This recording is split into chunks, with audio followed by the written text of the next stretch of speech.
តួនាទីមាតាបិតាសិក្ខាបទទី5មាតាបិតាគប្បីសិក្សាថាអាត្មាអញត្រូវចែកទ្រព្យឲ្យកូនក្នុងសម័យគួរសម័យដែលគួរមានពីរយ៉ាងដែលសម្រាប់មាតាបិតាឲ្យទ្រព្យសម្បត្តិដល់កូនម្យ៉ាងគឺនិច្ចសម័យសម្រាប់ចាយផងធ្វើបុណ្យផងជានិច្ចរាល់ពេលកំណត់ម្យ៉ាងទៀតគឺកាលសម័យបានដល់ពេលកូនប្រុសស្រីមានប្តីប្រពន្ធឬឲ្យទ្រព្យមរតកផ្សេងនៅពេលដែលដឹងថាខ្លួននឹងស្លាប់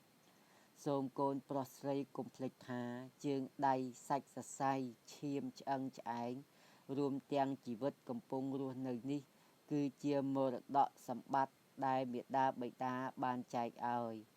ហើយសឹងពោរពេញទៅដោយមេត្តាករុណា និងសេចក្តីស្រឡាញ់ចំណេះវិជ្ជាផ្លូវលោកផ្លូវធម៌ក៏ត្រូវម៉ែឪចែកឲ្យដោយសពគ្រប់ដែរ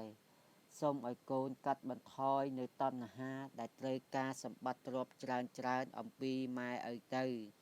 បើចេះតែទុកនៅមិនបន្ថយទេនោះវានឹងបិទបាំងនៅគុណម៉ែឪទាំងអស់បែរជាឲ្យពោលទោសឪពុកម្ដាយរបស់ខ្លួនឯងទៅវិញចំណេះវិជ្ជាព្រមទាំងចរិយាមេរយាទល្អនិងគុណធម៌របស់មនុស្សជាមរតកដ៏ប្រសើរ